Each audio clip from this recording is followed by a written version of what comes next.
There must be something wrong tonight. When I hit go live, it seemed to connect straight away. I normally wait just a few seconds for when it connects before I hit the music. But today seems straight away. I'm very, very surprised at that. How are we all doing today? Slightly odd entrance, I know, but how are we all doing? Welcome back to another Sunday night live stream.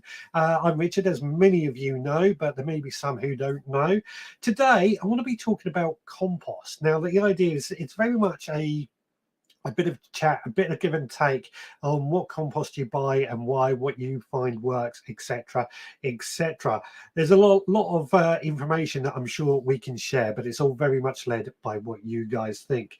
Before that, or along with that, we've got a grow along video about tomatoes. We've got your photos as well, but first, let's find out if anybody is actually out there. And yeah, cool, crikey, there's lots and lots of comments that have hit in.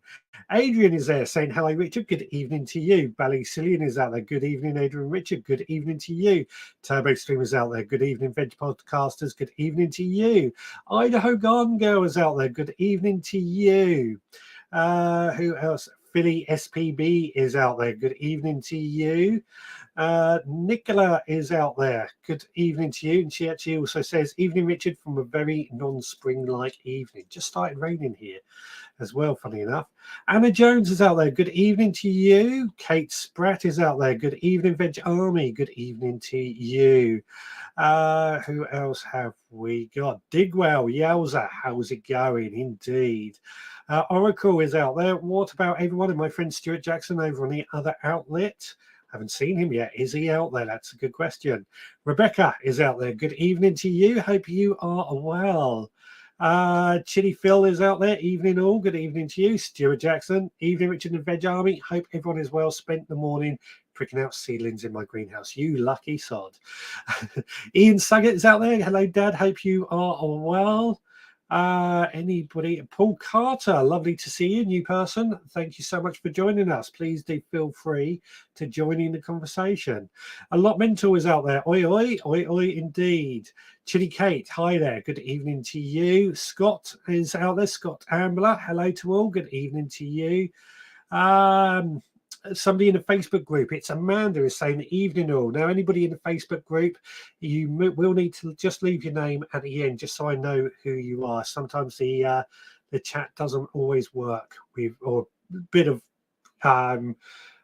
restrictions going on with Facebook groups that make it difficult for me to see. So as Amanda has done, just let me know who you are. So that is, anybody else out there, please feel free to let us know. Come say hello, join in the chat and what have you. So composts, this is a subject that I've seen often when we get into this. A lot of you guys are often chatting about and adding your own thoughts. It's always one that there is a lot of opinions about. So what we want to find out is first of all, what is your favorite type of compost? Now, different types of compost. Obviously, we've moved on to the peat-free compost this day and age. So there's a lot of debate about peat-free, and there's a lot of difference in the quality. In fact, let me show you a picture. So if I bring up this picture, you see this compost. Hopefully you can still hear me while this picture is shown. But this compost here, now this was I brought from a bag, or I got several bags of this compost. I just need a little bit more just to top it off. But this pile here is from one bag, and as you can see, you've got two different colors in that one bag. This is a decent make of compost as well, a decent brand of compost. You've got the light brown and the dark brown compost in that. And as you can see, the rest of the compost in this veggie pod is actually from the same company, the same batch. This has been a discussion that seems to come up quite often. There's a lot of debate as to whether the peat-free stuff is got the same quality control, because there seems so much going on. Now, as I said, there is different types of different composts available: composted bark, Koya green waste compost plus making our own. We'll get into that in just a moment. Let's have a quick look on the comments and see if anybody else has joined. High grade gas is out there. Evening all. Hope everyone is well. Good evening to you. Idaho is saying, I'm just sowing my chili pepper seeds. A little bit late, but still get a crop. Where you are, I can believe that actually. Yeah. Alison O'Brien, evening all. Good evening to you. Stuart Jack. No, who said Stuart Jackson, haven't we?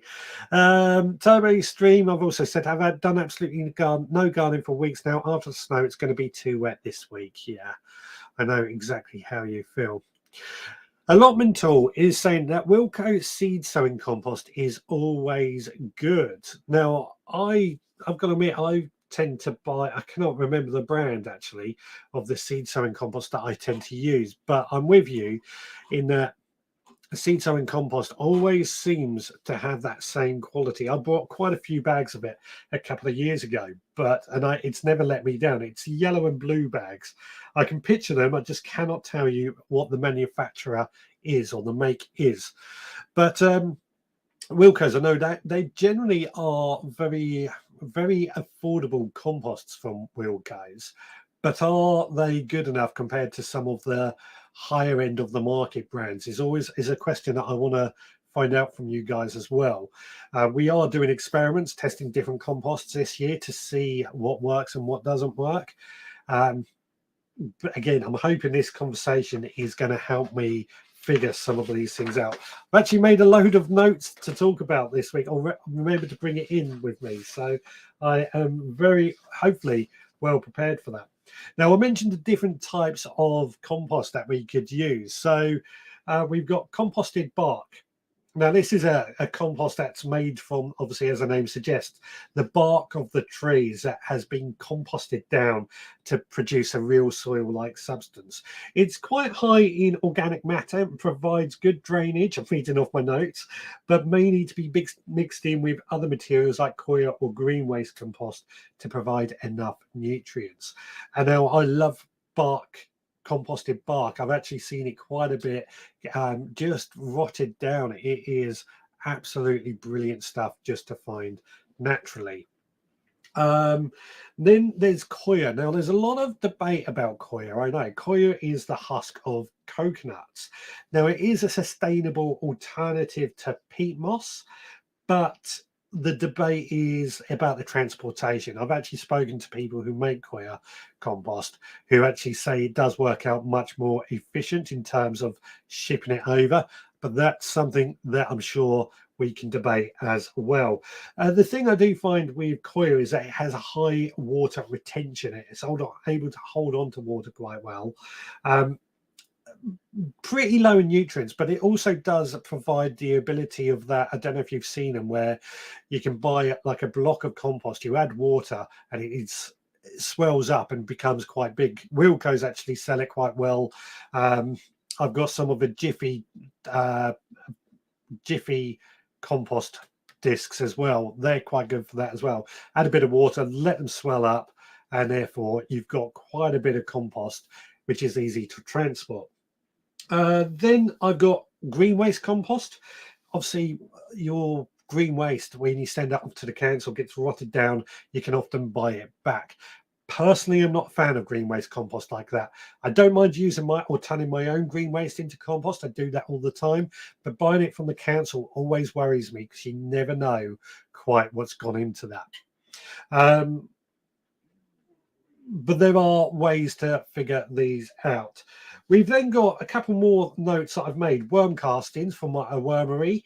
I absolutely love my wormery. I produce a lot of compost through just using my wormery. I empty that out every now and then, pop that compost over everywhere I need to go. Eggshells don't always get broken down quite well enough, but I don't worry about that. But the amount of worm castings that I get make it worthwhile. We get a lot of really good growth from these worm castings as well when we use those in the coming years. Still get a few weed seeds, of course, but growth is fantastic. And then finally, one that I cannot use myself because it's mushroom compost. I've got a mushroom allergy, so I probably could use compost to be fair, but I don't want to chance it.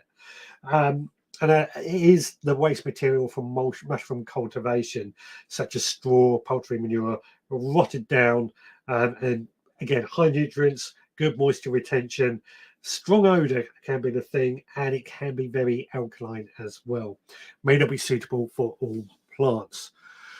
So, what is everybody saying out there? Allotment tool, John Innes or Westlands? I think it's Westlands, but I'm not sure on that actually. I'm trying to find a different type of seed compost that is just as good. I'm particularly interested at the moment with a company called Rocket Grow. They're expensive, but they seem to be doing quite good results. David Williams, evening all from a wet and windy Swansea. Oh, that doesn't sound pleasant. That's, I mean, it's wet here, but we haven't got any wind. Amanda is saying, currently using Wilco's seed sowing and it feels good. We shall see how the seeds grow, though. That will be the test. Again, I mean, Wilco's, where the bargains are at, it has to be said. You can get some decent stuff for pretty cheap prices. But is it as good as what I always say? I believe in spending money, and compost is one of those things that we end up or I probably spend the most amount of money on and need a lot of. So if I like the idea of saving money on it, but at the same point, as we're going to do with some of the experiments, typically like Digwell's one seed potato challenge, if you can use the best compost for that challenge to get as many potatoes from that one seed, then that's where we need to go. Now, Digwell is saying, speaking of the devil, green waste compost will never be dependable as the maker cannot guarantee its ingredients, as in your picture. Yeah, so let's go back to that picture quickly, because that is exactly right. I mean, that was a decent brand. It came from a garden centre, but you can see it's just not what's the word I'm looking for? It's all over the place. I cannot think of the word I'm looking for, but it's all over the place with its quality. It's just not, for me, what I would expect to see. I would expect to see a nice uniform colour with it. David Williams says, never used coir, don't really fancy it. I don't mind the coir, but I know there's a lot of debate about that. Alison is saying, I keep freezing. I have seen there is a bit of a signal drop tonight. Hopefully it'll get better, but obviously the rain has came in and it's caused the signal to drop. I was hoping put it in the right position. As long as the audio is going out, then hopefully it will be okay as well. TurboStream, I bought 2 bags of peat-free compost called Beautiful Garden. It seems okay, but full of fibres, so need to sieve it. So if it's full of fibres, is it like a cardboard fibre or is it like a hair fibre, Turbo? That good. If it's a haired fibre, it's probably coir. If it's like a cardboard fibre, then it is probably like a green waste, a composted waste material. Allotment tool. I take compost from the giant planters the council used to block the roads with. Yeah, good idea. Funny enough, I've been walking walk Roxy through our local cemetery every now and then, and they had a huge pile of compost there, and I keep walking past it thinking, this looks good. Digwell says, be careful with mushroom compost full of lime. Exactly right. That's why it's often alkaline and not good for all plants. Kate says, I love my wormery. Great compost with the eggshells. I put them in the oven while I've got other things cooking, and once dried out and cool, crush them down. Worms do better with them that way. I've got to admit, I'm far too lazy to do that. I break an egg and I throw it in there, that into the compost tub that I have at home, and then I'll take that out to the wormery. Probably should do that, I know, but it's time for me. Turbo Extreme, for a plot I mainly use leaf mold as we have plentiful supply, so I collect as much as I can from the bottom gate. Now that's leaf mold is great, but it's very low in nutrients. It's a very nice light material. It's great for using as seed compost, actually, if you can get enough of it, and also great for a mulch, of course. But it's a very light and low nutrient material, but still fantastic if you can get it. Richard Golden has joined. Good evening to you. Hope you are well. and picture not looking good. It looks fine here, but I do know the signal is dropping out. So, well, fingers crossed. Now, Digwell says, my Rocket Grow multi-purpose was just as bad as other green waste suppliers. Huge sticks and pieces of plastic in it. Yeah, this is something that I keep hearing. Sometimes you get some bags of compost are really, really good quality, and then other bags are absolute rubbish. And this is the point I'm making with that picture as well. The quality is just not uniform. That's the word I was looking for, uniformity, all the way through. I want all their bags to be of that same quality, that same, like we used to have when peat was used. Now, I'm not against going peat-free. I think that's the right thing to do, but we need to get that quality control just as good. Jenny says, hello, everyone. Hello to you. And Paul has saying, trying wall compost this year. Funny enough, that's one on my list of the composts that I want to try it. Now, I've mentioned Rocket Grow and wool compost. I'm trying to think of the company that produces wool compost, and I can't think of their name off the top of my head. But I spent quite a bit of time this week driving around several different garden centres to try and get some of these composts, and they're not being sold in the garden centres for some reason, possibly because they are a bit more expensive than the others. I don't know. Instead, what I may have to do is order these online, which means I've then got to pay almost twice as much because of the delivery fees and things. So yeah, a little bit annoyed about that, but again, this is what we want to find out today. You know, what is the problems with all these compost materials and getting hold of them.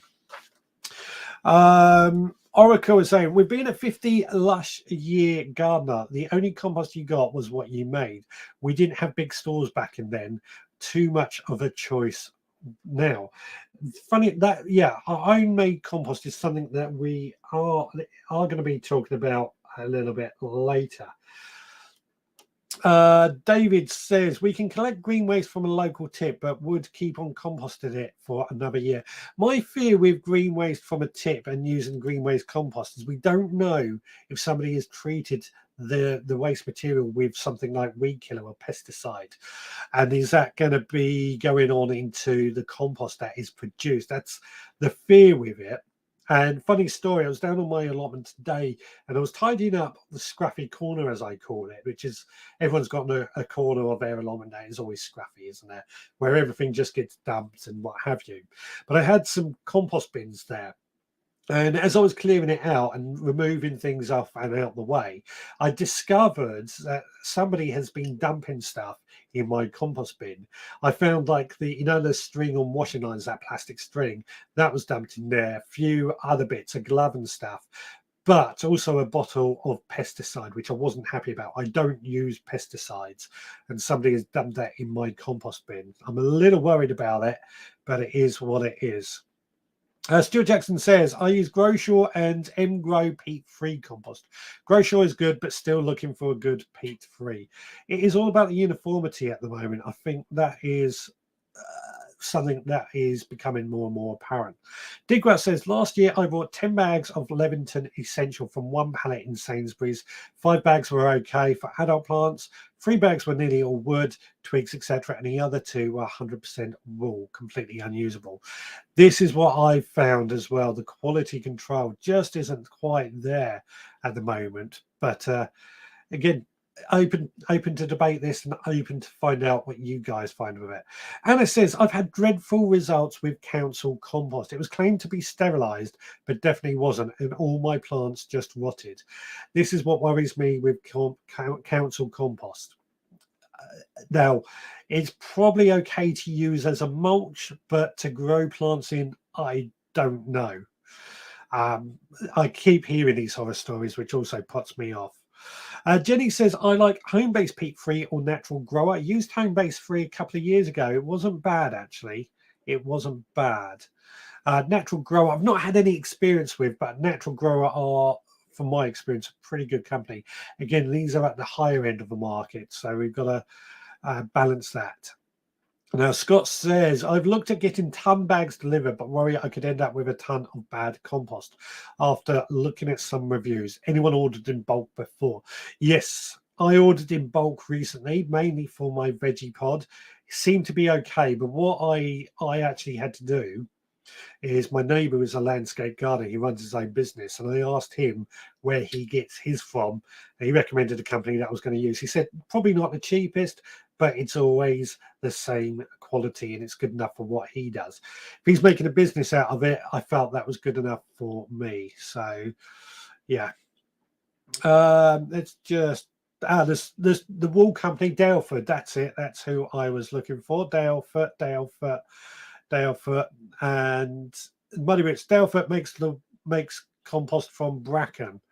Yeah, yeah. Actually, I've got a lot of bracken I need to clear out soon. Actually, it's all coming into play. Muddy Boots has joined, by the way, everybody, in case you haven't seen. Hello. Brian's Gun Polytunnel has also joined. Hello. Hope you are well. David says, price up £1 this year, bought 5 bags though. Compost really has gone up in price. I'm really noticing that at the moment. They are really going up in price. I've been searching. I mean, the only compost I found to be of a reasonable price is, I'm not sure who makes it, but at the range, they do 4 bags for £10, 50-litre bags. That's 200 litres, was it? Yeah, it was that. I've got to be honest, I'm not sure about the quality of that compost though, because it's not classed as multi-purpose or anything. It does say it's more for a mulch, so I don't know at the moment. Stuart Jackson says, I use Koya products at school. We find them really good, but we do mix with the soil from mole hills. Now, the problem I hear with Koya compost is obviously the shipping of these coconut husks. Is that necessarily environmentally friendly? I don't know the actual truth on that. I think the best way, or the best way I feel, is to produce your own compost if you can. Nicola is saying to Nigel, I've got a bracken on my land and thought I'd have a go at bunging it in my compost. Please do. I think it was Monty Don who actually keeps his bracken to one side to use on in his garden in other things as well. Digwell says, not just home waste goes into green waste compost, council glass clippings, etc. goes into. Exactly. It's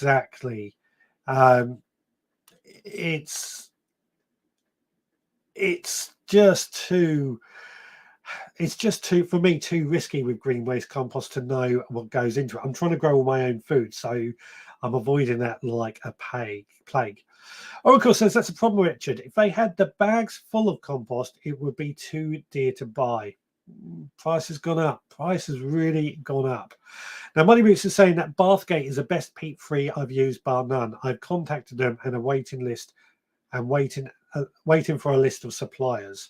Bathgate, I haven't seen them, but it is difficult, I find, to really find a decent compost or get hold of decent compost anymore without paying extortionate delivery fees. That's what I'm finding anyway. Turbo Stream says, I'm trying to track down a supply of Bathgate compost. No luck in the area of southwest Birmingham. So similar to what I'm finding with some of these other compost companies that I know about, it's difficult to get hold of. Digwell says, I've just started to trial 14 different makes of compost, some sedge, peat-based, some green waste, some wood fibre, some lime, some bracken, some coir, etc., which is space. Funny enough, I'm doing exactly the same thing. So very, very interested to find out how you get on it as well, Nigel. Digwell, Steve. Just been to see Team Peak this afternoon, and now just watch my team get beaten by Newcastle. Well, every cloud has its lining, I guess. What team are you supporting, Nigel, actually? One time of year for me, I buy my compost during the winter when it's cheaper. They bump the price up come the spring. I agree with that as well, actually. Very much agree with that. Ballycine, you're very, very right with that. Right. So what else have I got next on my list? We've spoken a lot about making our own compost, and I think that's probably the best way to go about it if we can produce enough of our own compost. My biggest problem, and I try and compost absolutely everything, but I can never produce enough compost for my needs. I need to get a supply of horse manure or some sort of manure other than chicken manures in order to beast it up. But I thought this might be a good opportunity for everyone to share some of their own composting tips. Obviously, the benefits of our own is that it's free effectively. Our compost material, it's a waste material. We would be throwing this away otherwise. So by making our own, a compost bin isn't exactly necessary, just tidies things up. But by making our own, we're saving a lot of money. Added to that, you know, the ingredients, as I say, they're a waste material. We're not shipping them away. They're going to be just straight out of our garden into our compost bins. I'm a firm believer in, let me get rid of that comment, sorry. I'm a firm believer in trying to run over all our materials with a lawnmower to try and chop them up nice and small, or running them through a shredder. That does make compost faster. It gets hotter, which kills off any weed seeds and what have you. But yeah, let's quickly have a look at the comments. Nicola says these companies will be gobbling up green waste horse manure for all over. Quite possible, but is it? I'm trying to think. There's some companies out there that use maize or digest material that seems to be very popular as well.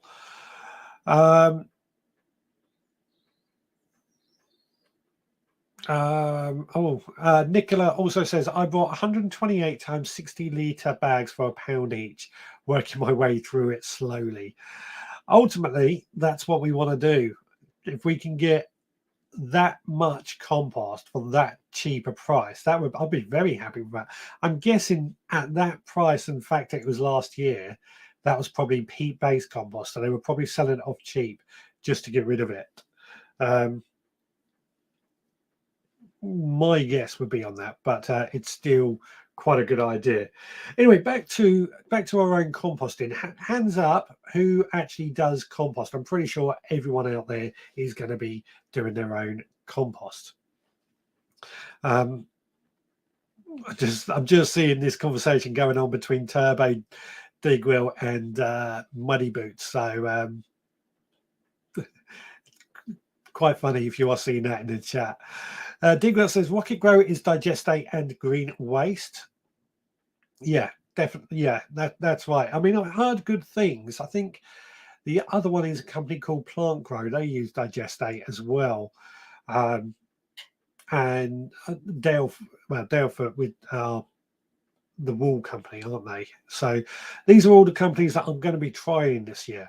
Oracle says there is another problem, Richard. People don't have the time to make compost. When I started growing, we made our own, which worked. We knew the right mix and what is in it. So Oracle, share with us what is the right mix and how you go about making it. Idaho Gal is waving. Have I missed something? Or not all the comments are coming up? I'm going to wave back to you, Idaho. But yeah, making our own compost. Anybody, what is the right mix? What do you use to make your own compost? The ingredients, the ideal ratio for browns and greens. Now, browns being for me like leaves and straw and sawdust, and the greens glass clippings, kitchen scraps, etc., etc. I find it very difficult to get the levels just right. I end up just throwing everything in and hoping for the best. But I do try, and I mean, at home I've got Dalek bins. On the allotment I've got large compost bins. Oh, sorry. Idaho is saying hands up if you make your own compost. Sorry, yes, that's what that was about. Sorry, I forget sometimes what I say. Chitty Kate says we're debating getting a wormy for at home as well as composting on the allotment. Get one. Get one, get one, get one.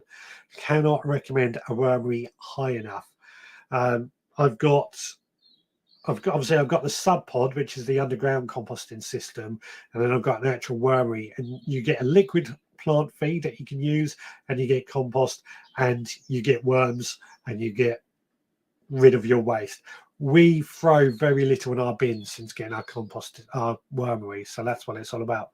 Stuart Jackson has also put up his hand, so excellent. Turbo Stream, I do compost all the weeds on the plot, so it takes about a year to make and gets spread as a mulch. Again, I do exactly the same. I try not to add roots, and I try not to add the flowers and possible seeds, but I try and compost everything. On the allotment, it's a bit harder because I can't quite get as hot as I would like. I'm making bigger and bigger compost bins to try and speed up and get hotter and hotter composting, so it kills off these things. But yeah, it's great to use as a mulch, of course. If you think materials are in short supply now, I'd love to see your comments in 2028. Excellent. Yeah, it's going to be interesting, isn't it? It's going to be interesting. David Williams says, ratio wise, I try to use roughly half and half. That's browns and greens in the composting. Absolutely. I think the right thing. Money which sees a great way to speed up compost process is to chop ingredients very fine before composting. Absolutely. I run over with the lawnmower. I've said this many times before.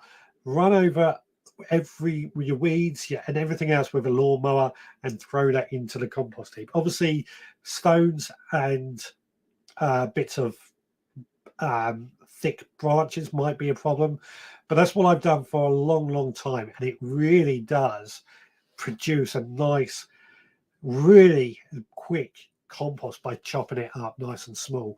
I swear by it. I know some of you have taken that tip on board and done it as well. Kate says, I have a new compost area on the allotment. I'm quite lucky we get digestate delivered from on there for my local biodigester. My own compost, I'll make sure I put plenty of cardboard in. Fantastic. If you get some stuff delivered, then I think it's quite possible to get a lot of or to be able to produce a lot of compost. Margaret Peacock says, sorry, half ton is £67.50 for half ton delivered. Where I don't think all the comments are coming up, guys. So if I miss any, I'm sorry.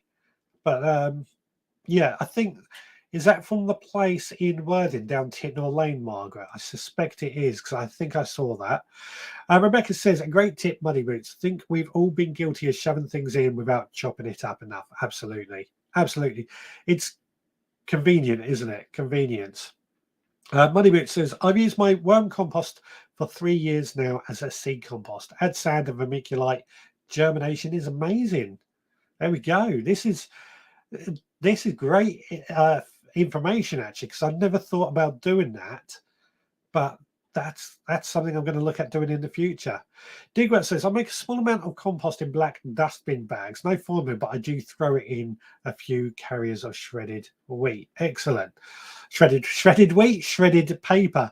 Again, I'm looking at shredded paper and trying to build up everything. I'm composting everything at the moment just to try and produce enough. Be it cardboard, clothes from natural materials, anything like that. I'm just trying to up my compost game. I made a 3-bin compost system, but haven't got around to making my own. Tried once and it didn't work. Not sure where I went wrong, so tips would be good. Using a lawnmower to cut it down sounds good. What I will say, when you do use a lawnmower, just be careful that nothing does flick up into your eyes. Wear goggles and be careful with it. I would just add. Nicholas says, I put 4 large bins of compost material this week. Spent wood chips from the chicken run floor and poop, also from the guinea pig bedding and green waste grass clippings. Got 4 large pallet bays to fill. Excellent. Oh, definitely something we are definitely trying to do is produce more compost here. Leighton, the road to self-sufficiency. I'm adding about 5 kilograms of coffee grounds per week as a green material. You must go through a lot of coffee at that rate then. But again, this is the materials we want. Oracle says, Richard, I watched one of you composting clips after the new composting frame. You've thrown it all in. I did, yes, I did. Purely because possibly if that was on the allotment, the lawnmower I had on the allotment wasn't working, or I didn't have it here. No, that was just a few weeks ago, wasn't it? Yes, I did throw it all in, and I didn't take my lawnmower down. Yes, I did throw it all in that case, in that one. But that's fine. That's fine, because that's going to be in there. For me, that's a long-term compost bin, that one. It's going to take 2 years before I empty it, is my idea. Jenny says, as some of you know, we are hoping to move and I can't leave compost as rentist. So I am making and growing in hugelkultur beds. If we are still living here next season, I'll have... Why did my computer just make a weird noise? We're still going, aren't we? Yeah. Yeah. I mean, I'm a big fan of hugelkultur at the moment. I'm trying it out. So lots to be said. I'll tell you what, I'm just going to quickly take a few minutes. We've got a grow along video we'll show now. And this is actually of the tomatoes that I sowed this week. So let's go see that.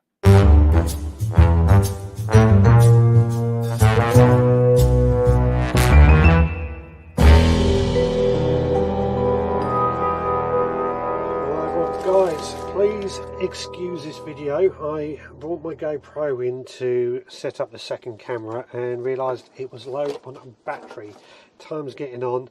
I need to get this grow along up and running. Today we're going to be sowing 2 different varieties of tomato seeds. There will be many more seeds sown over the next few days as well. But I just wanted to get these 2 for you guys to have a solid idea on this grow along. First one we've got is this red cherry. Now I love cherry tomatoes and I particularly like growing them in hanging baskets, so I thought I'd do those ones. They're going to go down very well.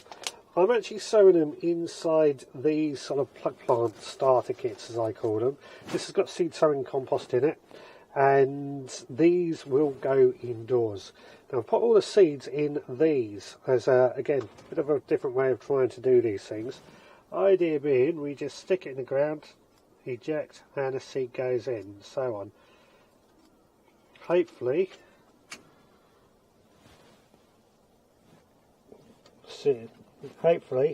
it will work. I can just see, unfortunately the camera won't be picking it up very well, but there are, I don't know if they went in that one,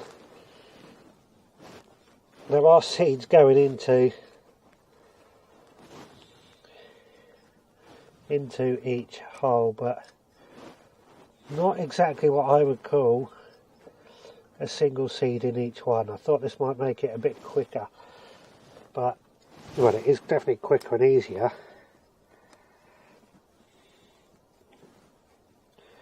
But in some cases we're getting 2 or 3 seeds going into each hole, so fortunately you can't see that on the camera. Anyway, that's got the red cherry tomatoes sown in that one. Next we're going to do these orange queen. Let's swap these around. Oh no, we'll stay with that, and then hopefully you can see a bit better of what's going on. So let me just show you this tool. It wasn't expensive, so I'm not surprised. You use it, dip a hole in the ground, you push the button and a seed comes out like that. That's the idea.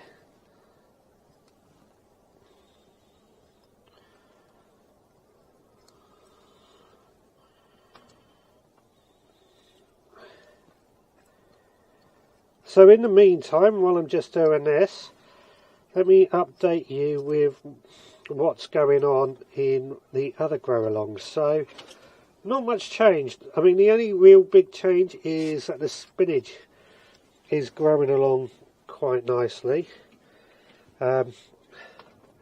These are a waste of time, I'm going to be honest with you. It would work great if they only put one seed out. They didn't. So you still got to probably thin these out at a later date.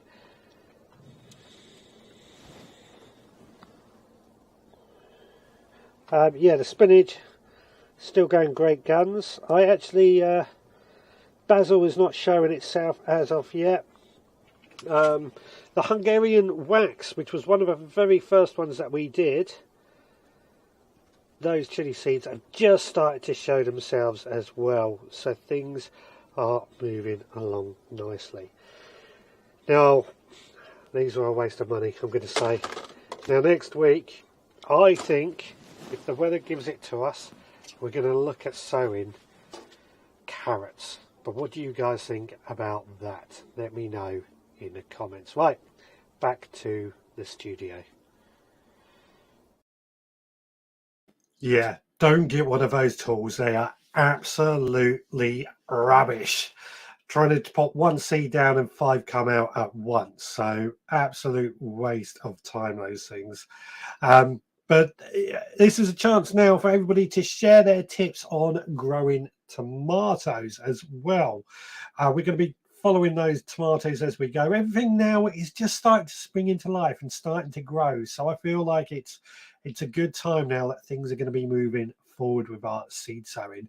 And I feel next week we're going to be doing carrots. But what do you think on that? What are we looking at now? Kate says, I get coffee grounds and eggshells from my work canteen and add them. Not too much each time because it can cause issues with the pH. Add them to the compost. So again, if you are like me and look and trying to produce a lot of compost, then perhaps having a word with your work canteen. In fact, when I work in some schools, I was in one the other day and I'm looking in their bin and there's just a huge amount of like carrot peelings, potato peelings and all the stuff that they're preparing for the meals just thrown in this bin that is going to the waste. And I was sort of thinking to myself, I should be asking for that because they're not using it. They're not using it at all.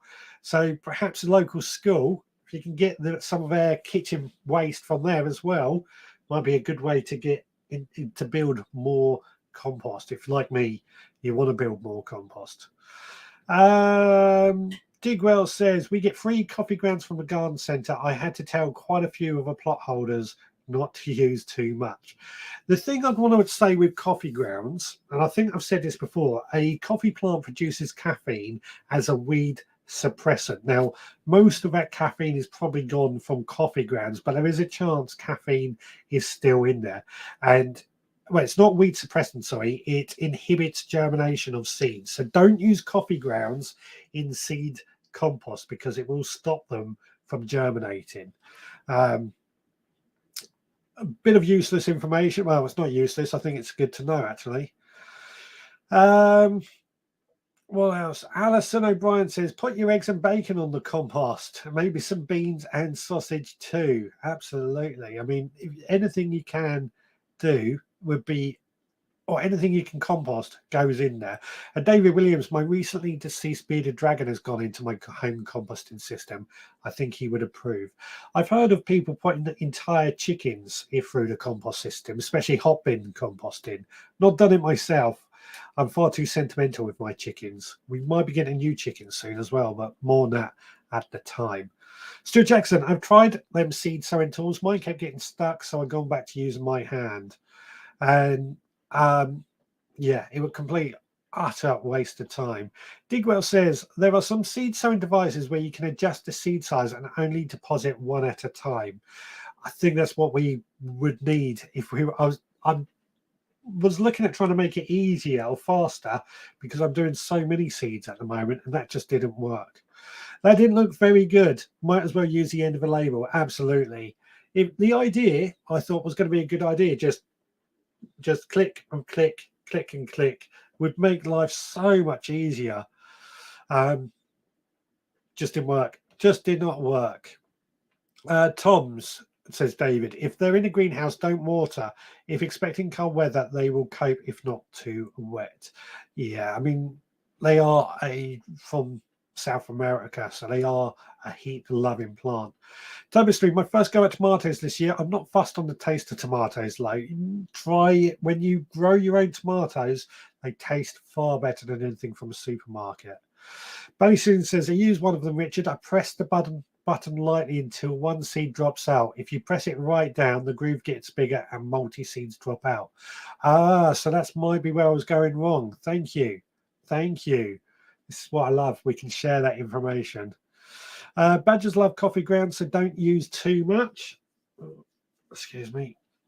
Kate saying, I found that the tomatoes have started off in hydroponic systems are doing it absolutely incredible. Please share a photo. I'd love to see that, Kate. I've got tomatoes that I sowed back in January. They're not doing too bad at the moment, but I'm getting these tomatoes ready for greenhouse, etc., etc. I know Digwell says too early for tomatoes for me yet. Maybe the end of next week. Spuds first. Yeah, I mean, I'm getting all my tomatoes done this week, and next week potatoes will be going in. Jenny says, I get coffee grounds from a local coffee shops. Perfect excuse to go in for a cheeky coffee treat. Indeed. Indeed. Rebecca says, well, maybe a bit controversial. Would be interested to hear your options, but listening to Sarah Raven podcast recently, and she said she never cuts the tops of tomatoes to stop the growth, as it helps tomatoes grow later into October and November.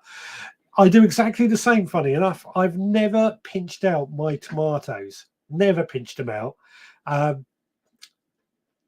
don't understand why people do it. I guess it makes a bit of a bushier growth. Might be true for chilies and peppers, but tomatoes, no, I never pinch them out either. So I agree with that. Completely agree with that. Jenny says, a YouTube channel in Australia buries chickens who pass away in his raised beds, and one in America buried fish in their tomato beds. There was an old thing about burying a sheep in the ground as well for some reason. I can't remember what it does, but it works. Nigel says, fold plant label to form a V. Ideal seed sower, just lightly tap and the seeds roll off. DT Brown labels go as they are flexible and waterproof. Labels are good, not a go. Sorry. Yeah, I mean, you've seen me sow seeds enough times now to know how I normally sow them. I was trying to be quick. I thought that might make my job a bit quicker, but I've got to say that tool, it didn't do it. It didn't do it at all. Turbo, my toms will be outside, so perhaps we'll wait a couple of weeks yet. No greenhouse or polytunnel, only a warm porch, which gets roaring hot in the summer. So that's an interesting point when it comes to tomatoes, actually. I think it was last year, I sent tomatoes out quite early, and somebody who had a conservatory but didn't have a greenhouse, his tomatoes were right up to the roof by the middle of May before they even went out. So I've held back this year from doing that for that very reason. I'm sending tomatoes out next month. Obviously, these are two members of my supporters club, I should say. I think we sent some out in December from Steve Digwell, who kindly sent us them. But the ones I'm sending out next month are for sowing in April. Jenny says, I'll start tomatoes end of March. Too many to grow on indoors for too long. They always catch up in a week or two, so I can't do with a hassle. I never trim the top out of my tomatoes either. Absolutely. I mean, I recognise I'm lucky. I've got 3 greenhouses now, and I'm looking at a 4th. Whole other story there, but looking at a 4th greenhouse just because I love it so much. Pinching up tomatoes just keeps the plants the right size for your growing space. I think that is generally the reason. That is the general reason behind it, I believe, but I cannot see any other logic between that. Unless you can train them to go elsewhere. I'm not sure what that is. Oh, with tomatoes, of course. Gardening nourishes the soul, Richard. It can't be rushed. It's not so much about rushing. I know what I said about rushing those tomatoes. It's more I've got so many to do, and I'm just trying to get on top of them at the moment. I can't believe this actually. I was in some garden centres this week, as I've already said, and I'm seeing they're selling tomato plants, not plug plants, actual potted tomato plants and chili plants and aubergines. They're about that big already, good sort of 6 inches. And here we are, beginning of March, and they're selling them already. I couldn't believe it. I thought that was way too early. Way too early. But I wondered if that is to do with the tomato crisis from a couple of weeks ago. Nigel, dead cheap. I've heard are good for planting below a grapevine. That might be what it was. I have heard it for something or another. I can't remember. It was one of Bob Flowerdew's tips or comments that he would come out with, burying a dead sheep or what have you. Pig's blood, the old one. This is David Williams. Digwell says, pinch indeterminate toms out at 5 or 6 trusses unless you like small green ones in November. See, I don't mind small green ones. I'll do a green chili chutney with them, obviously with green tomatoes and green chilies, but also green tomatoes, fried green tomatoes. Green tomatoes are, well, they taste just like normal tomatoes, to be honest. We just like them red for some reason. David Williams, apparently soldiers from the Napoleonic Wars were dug up and used as bone meal. That's a bit morbid. I didn't know that. That is a bit morbid. And Jenny should say I have 65 tomato varieties. I can't have that many plants in the house for too long. Some will grow in a small polytunnel, somewhere I can cover, and others most outside. It is all about, when I do sow a lot of things early because I usually have heater propagators and things, but I also have a space in which we can move these things about. Scott says, I waste lots of coffee grounds and veg trimmings at work. Never thought about offering them to customers before. I work in a workplace canteen, so regular customers ensure some of them are gardeners. Absolutely. Offer it around. Don't forget to use it in your own composting as well. I personally believe if there's anywhere there's a kitchen, be it a school, a work canteen, they should be composting on site. Just my thoughts, but I think it's such an important thing to do that it's worthwhile. On that note about soldiers from the Napoleonic being ground up to bone meal, Bonaparte bone meal. Yeah. Good joke. Nigel says, pinching out tomatoes can depend if it's determinate or indeterminate, cordon or bush. Again, I've never bothered, to be honest. Just that way. I just use compost below my compost. Well, that's mulching, isn't it? That is mulching. Right. So at this point, I just need to remind everyone, I'm sure you already have, but don't forget to like, don't forget to give us a thumbs up, don't forget to follow, don't forget to subscribe, don't forget to click the notifications so that you know when we go live. We go live at 6 o'clock every Sunday anyway, but I still gotta say it. Jenny says, I do pinch out the large tomatoes to help the plant produce large fruits. Hand-sized tomato or smaller, I don't pinch out. Yeah, again, I never bothered, but I'd be interested to find out if it does make any difference. It might be an experiment we do this year. Nicholas hoping to get a commercial polytunnel this year, around 28 foot by 48 foot. That you've got the space down there, Nicholas, so why not? Why not, indeed? And Stuart, I just picked out my cucumbers, tomatoes, cabbage and Brussels sprout. All I need is for the weather to warm up. We all need the weather to warm up.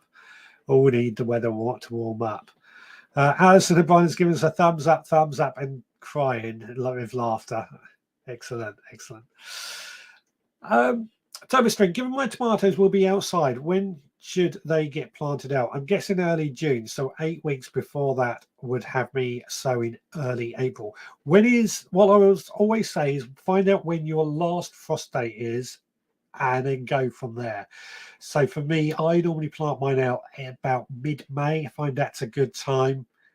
Where you are, you might need,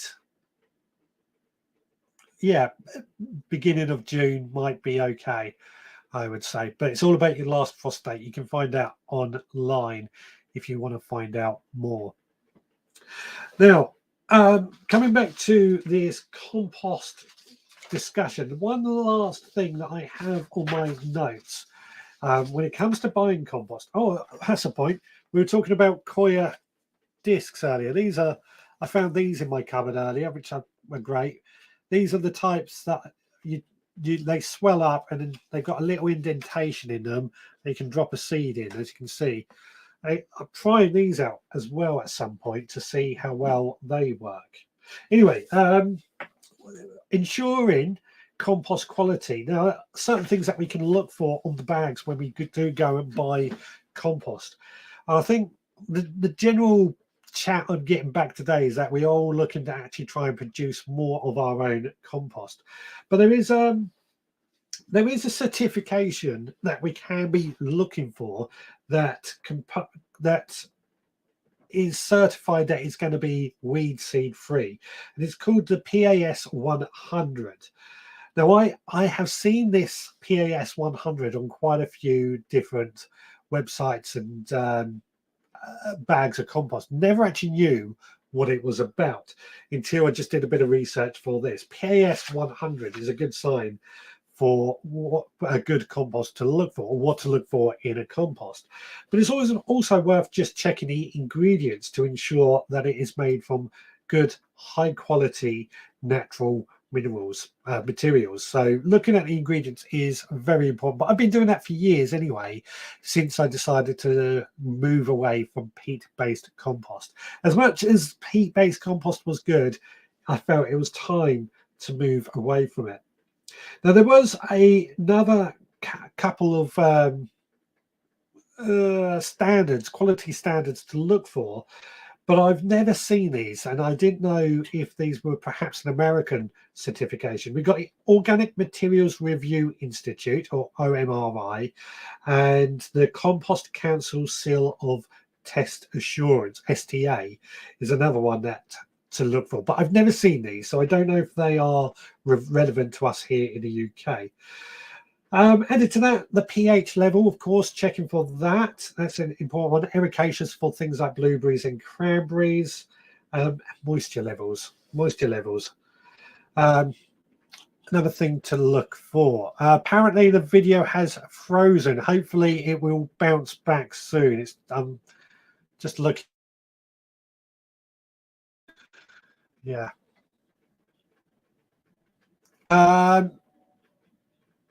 Nigel is saying, I used those Westland peat-free discs with chili seeds. Germination was very, very poor.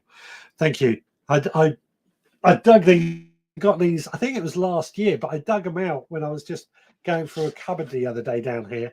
And I knew I had some. I got some other ones indoors that I've been using, and they've been for aubergines. They've been okay, but I was intrigued about these ones. We'll see how they get on this year then. Where was we? Nicholas says, I've just had the last of my Lenande taken down. I have a rear meadow of 1/4 of an acre. Fantastic.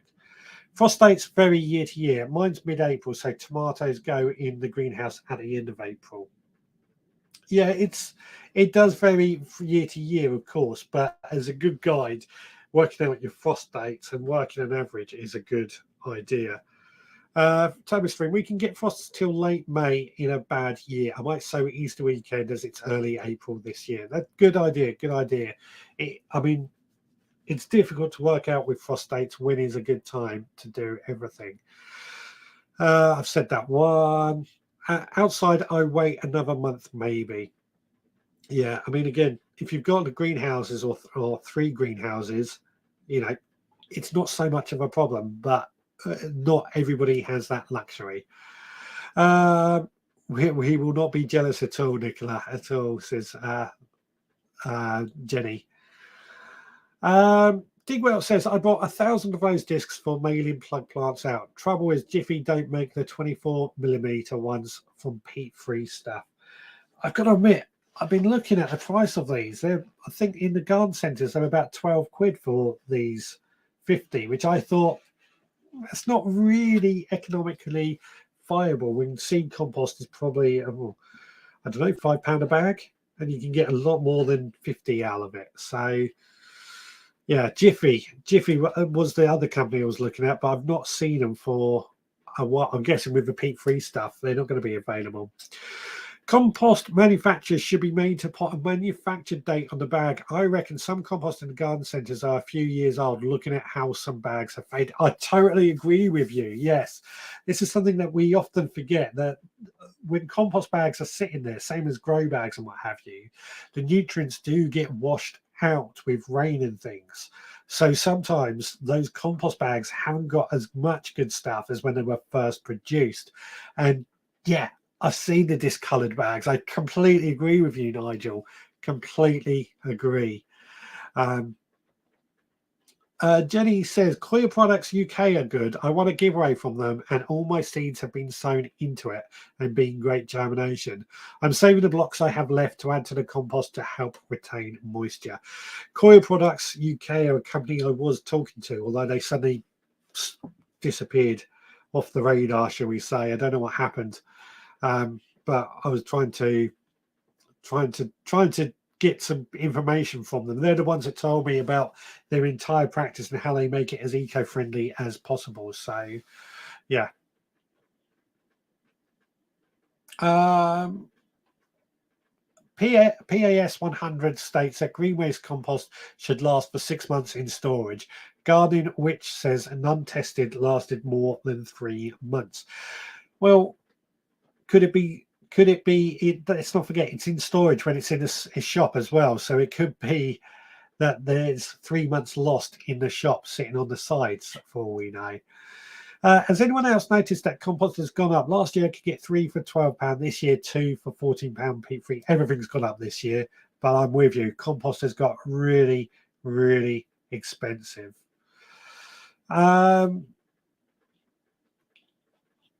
Turbo Stream saying, does anyone use soil-based compost? I might try this seed sowing one. Yeah. I'll throw that out there. Does anybody try soil-based composts? And Digwell says they are available peat-free called Jiffy 7C. I will check those out later. Just for convenience more than anything, I know we've had a discussion about gardening shouldn't be rushed, but saving time at the moment is a big thing, purely because I don't have much of it. Not that I'm complaining, because I lead such a good life by doing this. Idaho says, last year I saw some compost bags with best buy dates on them. I wondered, does rotted plant material go bad?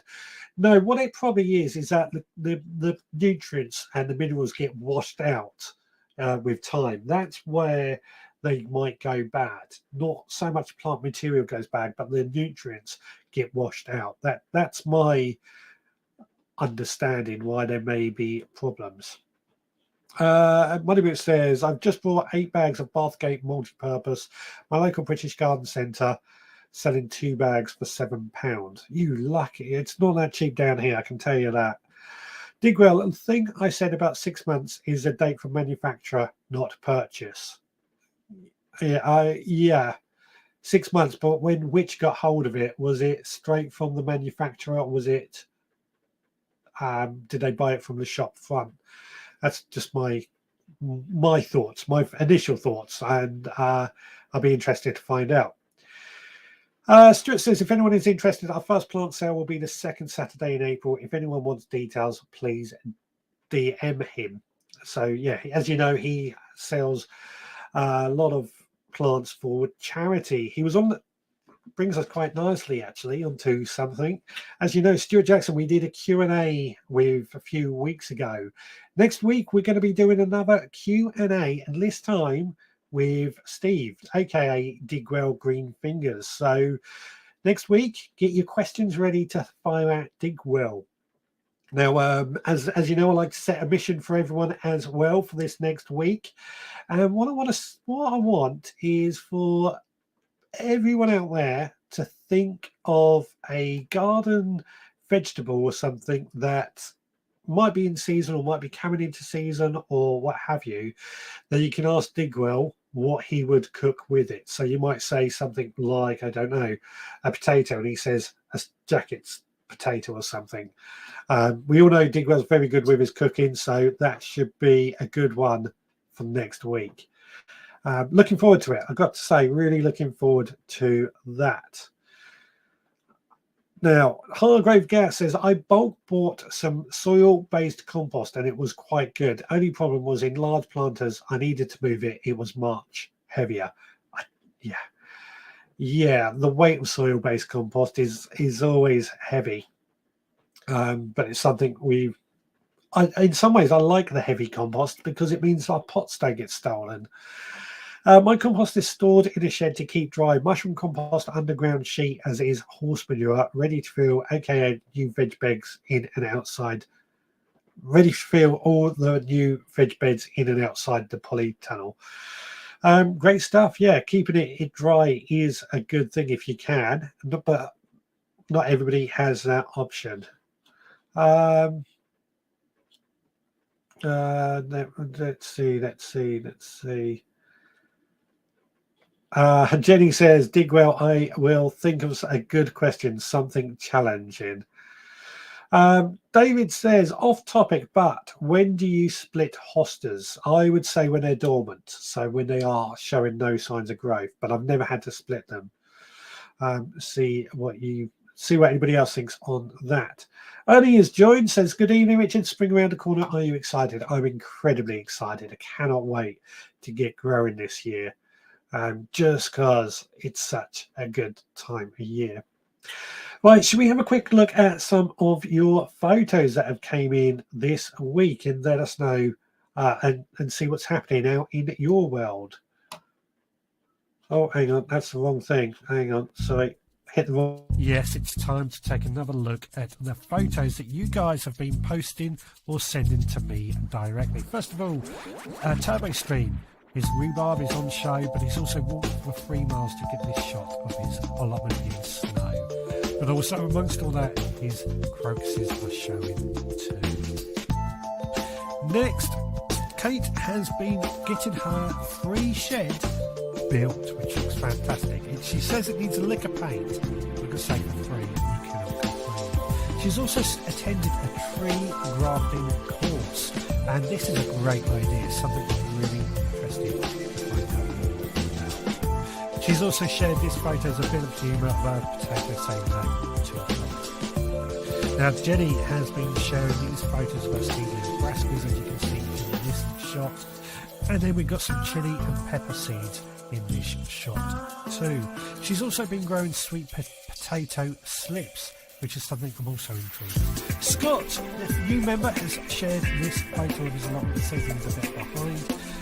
Steve Bigwell, the daffodils in frost, and Nicola has been harvesting some purple smoking broccoli. Nick Stewart has also got a snow shot of his garden, it seems to be the only thing. And finally, Stephen's allotment, looking fantastic, I have to say. Please do keep sharing your photos, post them in our Facebook group or send them to me via social media or email. What a great load of photos, everyone. Absolutely fantastic. Really like the snow photos. We didn't get any snow here, which isn't unusual at all. We never get snow here. But I was very envious of all the snow that I was seeing. In fact, I went to work on the day it snowed. And as I'm driving up the M3, I'm seeing cars with like a good thick layer of snow. Yet I'd seen nothing before that to see at the same time. Right, back to the comment. Please do keep sharing your photos, by the way. We love seeing them. Absolutely love seeing them. There's a lot more going on in the group at the moment as well, I should add. Way too many to choose from. So it's really good to keep seeing all these photos come along. Turbo Stream says, I might need a road trip up to a garden centre. Yeah, good. Nicholas says slugs and snails split her hostas. Again, I don't find slugs and snails attack my hostas, but we got a lot of seagulls, so I don't lose much to slugs and snails in all honesty anyway. Idaho says a free shed. That is awesome. Absolutely. Free cycle in Facebook Marketplace. It's amazing what you can get in those places. Kate says the free shed was fab, but well, it was hard to move to the plot. Yeah, absolutely. I know how you feel there. And fab photos, guys. Indeed. Digwell says great photos. Absolutely. And Nigel says frozen graphic. Is it frozen again? It's this live streaming lark, isn't it? It is not. We'll do our best. As long as the audio is coming through, that's all I really want. There was a comment I saw this. I think this was saying I had a bit of a laugh and a joke with Steve the other day. That was the icing on the cake. No restaurant, even though it said they had one on the British Garden Centre's website. Oh, it's a generic advert, was their excuse. I think Steve and I were having a conversation. I can't remember where it was. He went into a garden centre and there was a bloody Sainsbury's in the garden centre. I've found this a few times and it really does annoy me. I don't know why it annoys me. It just does. It seems to be the way garden centres are going, I'm afraid. Always the way they seem to be going. Anna says, I always split hostas in early spring before they start growing. There we go. I think it was David who was asking. So probably now is probably a good time to start splitting them. Turbo Stream says, I should, Nigel, Brummies need a passport to cross the border though. Yeah. I'm back again now. Excellent. And Idaho says, not frozen for me, but the audio and video are out of sync. That does happen, to be fair. It's because I use a mixer and my audio is slow down slightly, going from analog to digital. I've got to figure out a different way of how to do that. It's just not so easy to figure out. Idaho is asking, what is Sainsbury's? Sainsbury's is a supermarket chain. They probably are part of Dobbies, which, as Nigel says, is one I've seen. We have a Sainsbury's in our local Dobbies, but Dobbies, if I remember correctly, used to be owned by Tesco's, which is another supermarket chain. So, yeah, finding them inside a garden centre always annoys me. Always annoys me. I don't know why. Digwell also says the most annoying thing with the franchise and garden centres is they seem to take up so much room. Don't get me started. Don't get me started. You know my thoughts on it, and I can get right into it because it does annoy me as well. They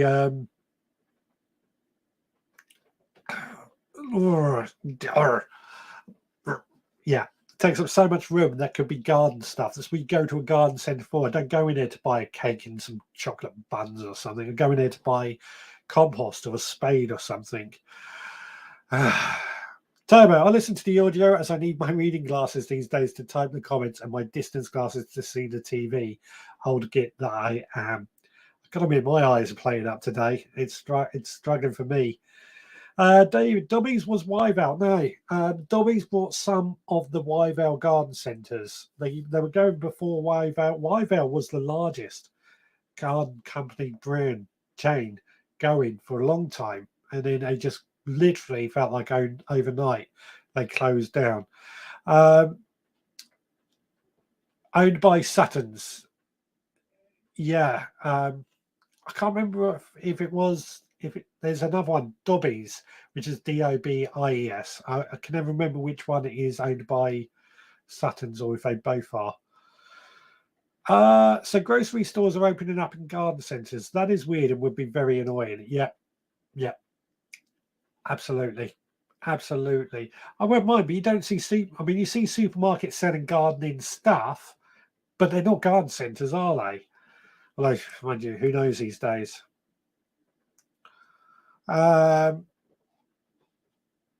Jenny says, annoying but a positive spin on Sainsbury's being in garden centres. You can get milk, biscuits, etc. for the allotment coffee break. That is a good point. It just annoys me because they take up so much room of what could be gardened, and I feel it's a shame, or it shows the state that the garden centres are clearly unable to sell all their products. That being said, you know, I don't really go shopping in the high street anymore because I like to do it online. So I'm probably guilty for exactly that as well. Stuart Jackson has to go. Get ready for Steve next week. You take care, buddy. See you next time. Dobby's bought my local live ale.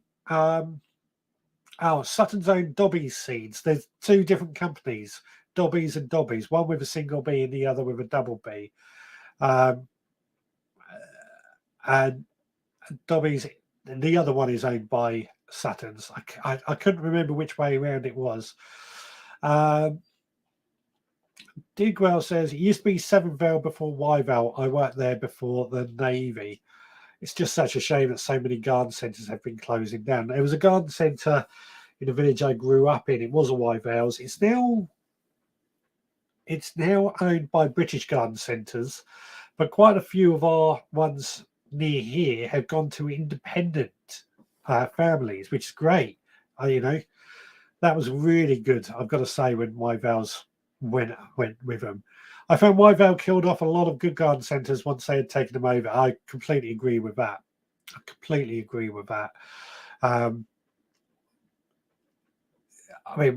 Wyvale's were just very good at being lots of chains, but they did kill off a lot of garden centres.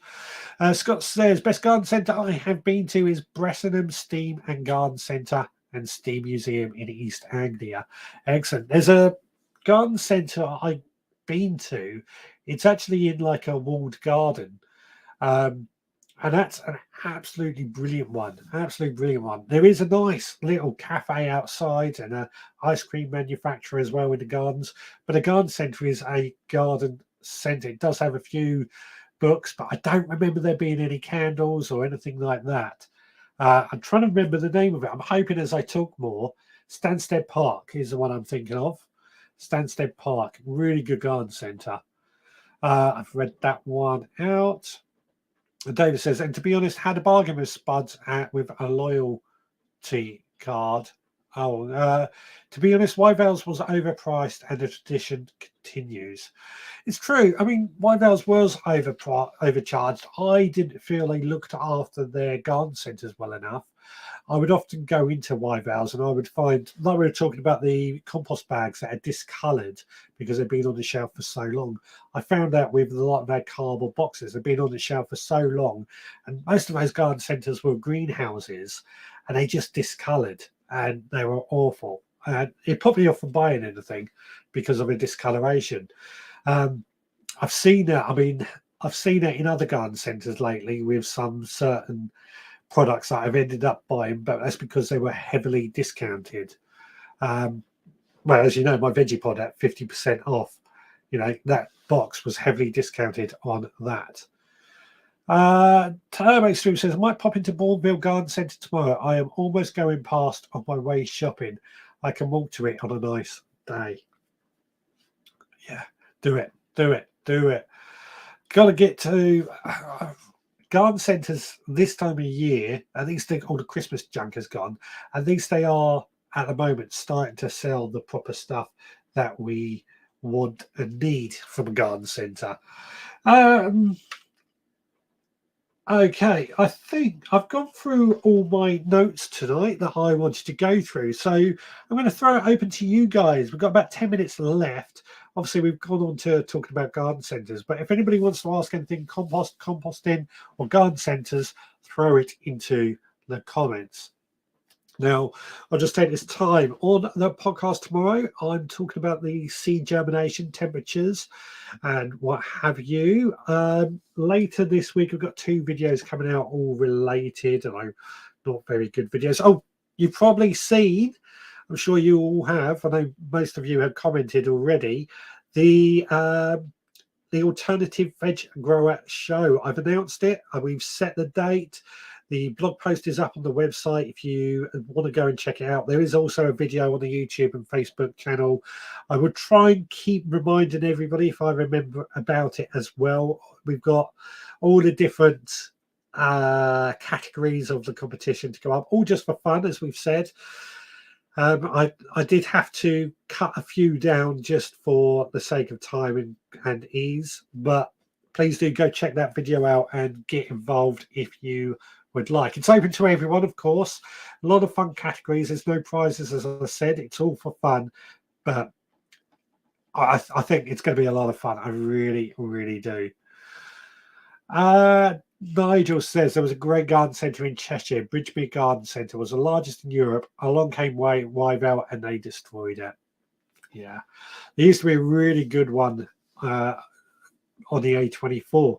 Wyvale came along and destroyed that. It's been brought out by another company and it's starting to be just as good again. But it was a really well-known garden centre. Kate says, I love my little garden centres. Can't beat the passion and knowledge. I like nurseries at the moment, plant nurseries.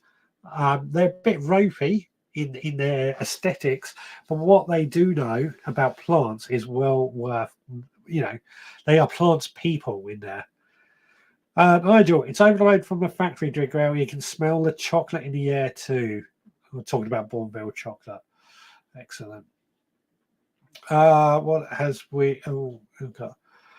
Chocolate and chili. Anyone get it? I love chocolate. I love chili, but together, well, that's historically the ancient Incas. They used to eat their chili with chocolate, so it's nothing new.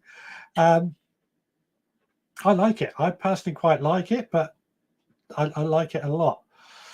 So I'm not sure who this is. But I want to try starting carrots and parsnips in containers in the greenhouse. Any advice for which compost would be best? You want a quite a light, sandy compost. I would say, some people really grow carrots and parsnips in sand in a greenhouse. You want a soil temperature of about 10 degrees C before they germinate as well. But yeah, sandy, quite a light, sandy soil should do it. Nicholas says, I think garden centres do these other things to make it more enjoyable for all the family and make them more sustainable through winter. That is true. I know that is true. It just annoys me. But yeah, I know they do it to not lay people off over winter. The large garden centres just buy in all their plants. If you go in one garden centre, you've seen them all. The small garden centres search out interesting varieties and sow them. Yeah, I think that's certainly the true over here. But then the larger ones also get some of the more unusual items because they can pretty well be certain to sell them on. Like sweet potatoes were pretty unheard of until garden centres started selling them. Nicholas says another one on the A24, the Old Barn Nursery. That's it, Old Barn Nursery. It was a really good garden centre. Went downhill under Wyvale, but it's bouncing back. It's actually owned by Tate's, who are doing really good things with it. What else have we got? Cadbury World is best avoided, a rip-off at the best. I've heard that a lot, actually. But I don't eat much chocolate anymore. At Christmas you always get loads and loads of chocolates. We finally got around to finish ours off just last week. They last for a very long time. I still enjoy chocolate, don't get me wrong. It's not very good for me. Jenny says, I grow my carrots in containers with old compost. Works great. Last year's carrots grew in 2-year-old compost. There you go. Old compost would work. To whoever was asking that question, somebody in the Facebook group, I think it was. Old compost. Basically, carrots don't need much in the way of nutrients. They're trying to push down and create a decent taproot. So getting the moisture down is important, I feel anyway, or I find. You don't eat chocolate? No, I do eat chocolate. I just don't eat as much as I used to anymore. I mean, I'm trying to lose weight. It's not easy, but I'm trying to lose weight at the moment, and it's chocolate is one of those things that just puts weight on. But you see, the thing I hate with garden centres is that if I want a coat, it's at the front door, but heavy compost is as far away from the exit as they can get it. See, my local garden centres, they now start putting trolleys of compost by the compost, so it's all ready for you to just wheel out. I think that's a great idea, I've got to say. But I'm with you again. But funny enough, I thought that the other day when I went into a garden centre. Compost is right down the back as far as I can get. It's a bit like the alcohol aisle in the supermarket was always down the back, because that's where people are going to walk right the way through to get what they want, and therefore potentially buy more. Digwell says weak nutrients for carrots and parsnips. That's my thoughts exactly. Weak nutrients, get that taproot going. Chocolate bargies. Oh, chocolate bargies. I wonder if there is a way to make a chocolate type bargie. Remind me of next week's topic. My memory is like a compost heap. It takes a while to work. LOL.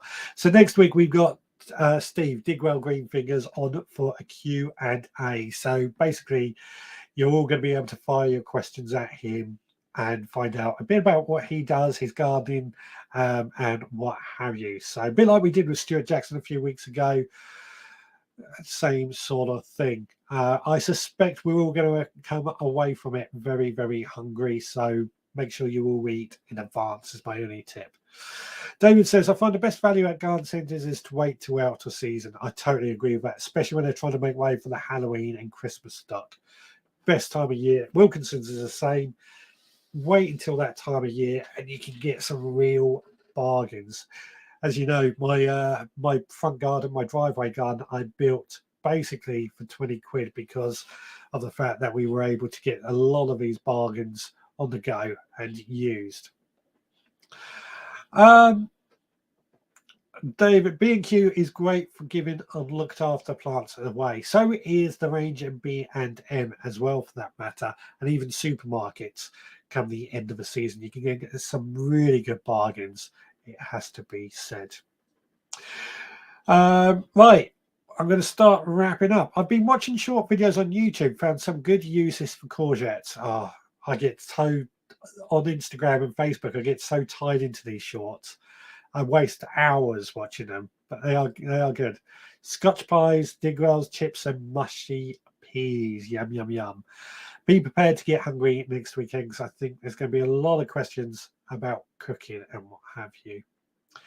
Right, guys, I am going to close this one up. It is just literally a few seconds away from 7:30, so it feels like a good time to say good night. It's been great as always to chat, and this entire conversation about composting has been really good, actually. I think there was a lot of chat and a lot of you guys were really, really getting involved and enjoying it,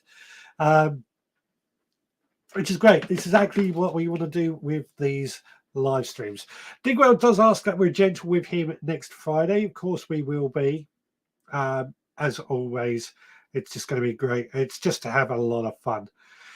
Right, guys, I am going to wrap up and get out of here. Let me set it up so I can go. We will be back again next Sunday at 6. So until then, please take care. And of course, all the other stuff comes out this week as well. Right, guys, take care. Excuse me. See you next time.